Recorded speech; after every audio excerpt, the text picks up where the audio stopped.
What if I told you that the differences between your male and female cats run far deeper than just looks or personality quirks?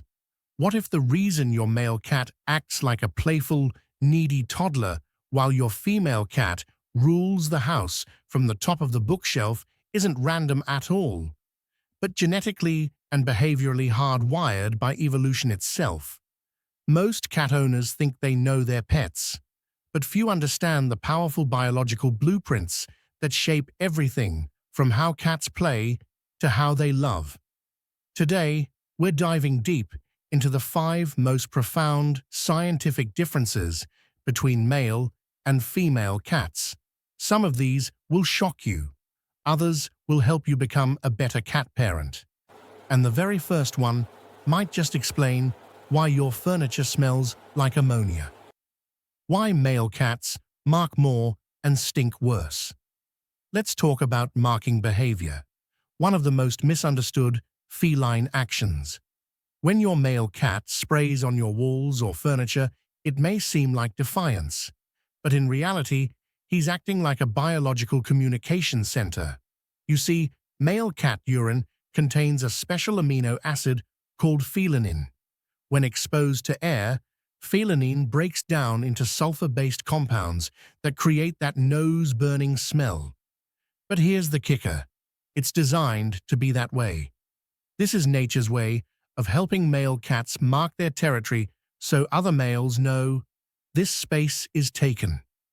Think of it like a glowing neon sign to other cats. This is my turf.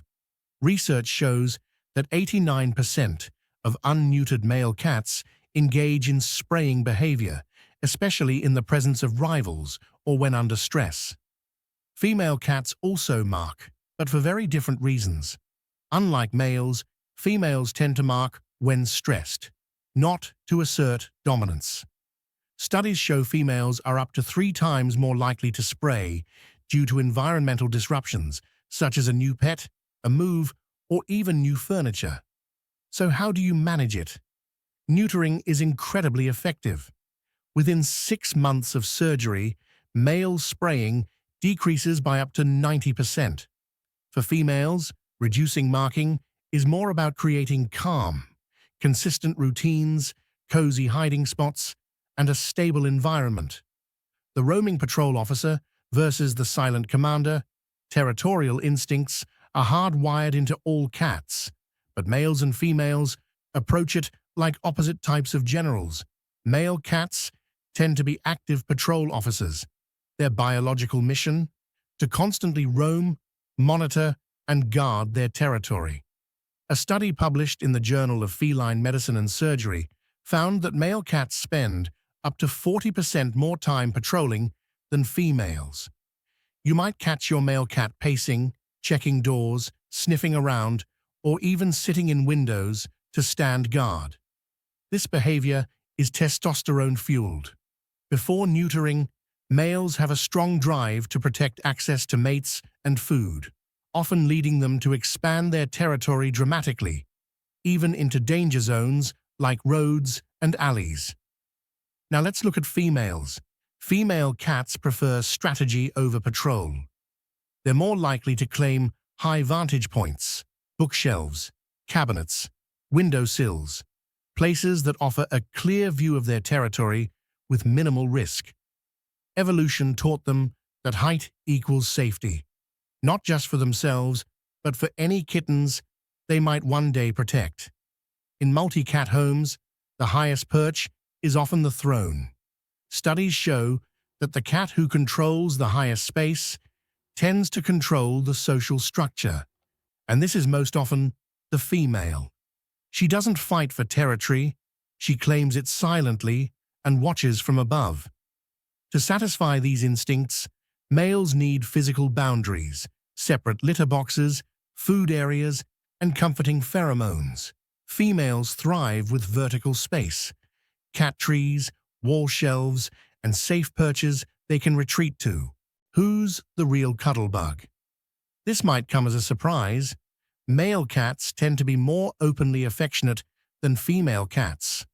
Multiple studies in feline behavior show that male cats initiate contact with humans 60% more often than females. They seek out pets, cuddles, and often warm up to strangers much more quickly. Why? It's evolutionary. In the wild, male cats don't care for offspring. They're free agents, focused on mating, not child-rearing. This means they can afford to be social and relaxed. Female cats, however, are natural caregivers. In feral colonies, they're the ones raising litters, hunting while nursing, and defending their young. This hypervigilance creates a personality that's more cautious, more calculated, and slower to trust. But when a female cat does choose to trust you, it means something profound.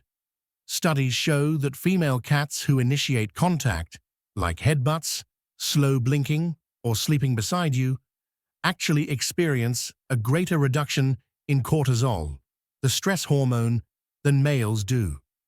That means their affection isn't just emotional, it's physiologically healing. If your male cat is clingy, enjoy the easy affection. Engage him with interactive play and lots of cuddles. If your female cat keeps her distance, don't take it personally. Be patient. Provide cozy, quiet zones and wait. When she comes to you, it's not routine. It's reverence, from wild to wonderful. If you've ever wondered why your cat's personality changed after surgery, you're not imagining it. Spaying and neutering don't just prevent pregnancy, they actually reshape your cat's behavior and lifespan. For males, neutering removes the drive to roam, mate, and fight. Before surgery, unneutered males are known to roam miles from home in search of females. One major study found that 95% of neutered male cats reduced roaming within 90 days. Their health also improves. Neutered males are less likely to develop testicular cancer, less likely to contract feline leukemia from fighting, and live 1.5 to 2 years longer on average. Spaying females brings even more dramatic changes. Before spaying, females go into heat every 2 to 3 weeks during breeding season. This includes loud vocalizations, pacing, rubbing, and attempts to escape. After surgery, those behaviors vanish, and what's left is a calmer, more predictable personality. In fact, spayed female cats show a 35% increase in human interaction within 6 months post-op. And medically, spaying reduces the risk of mammary tumors by over 90%. The entertainer versus the tactician play is more than fun. It's a window into a cat's instinctive world. And male and female cats have very different styles. Male cats play like entertainers. Their movements are exaggerated, erratic, and often hilarious. They leap high, tumble dramatically, and seem to improvise like furry comedians. They'll chase anything that moves, string, paper, your fingers, with reckless abandon. This behavior mirrors their social wiring. Males are 3 times more likely to engage in interactive play with humans and seek out playtime throughout the day. Female cats? They play like hunters. Their play mirrors real hunting sequences, stalking, freezing, pouncing, and delivering a final kill. It's silent, intense, and focused. Their favorite toys often mimic prey, feathers, mice, or things that twitch. To give each cat what they need, tailor your play sessions. Males need high-energy interaction, wand toys, laser pointers, or chasing games, especially before bedtime to burn energy. Females enjoy mentally stimulating activities like puzzle feeders, hide-and-seek toys, or feather teasers that allow them to hunt. Conclusion. So now you know your cat's behavior isn't random. It's ancient programming. Every tail flick, every cuddle, every territorial patrol is part of a larger story written in biology. Male cats are your playful patrol officers, seeking companionship staking claims, and clowning their way through life. Female cats are your observant generals, calculated, cautious, and deeply bonded to the few they trust. When we recognize these differences, we stop trying to force our cats into roles they were never meant to play, and instead meet them where they truly are.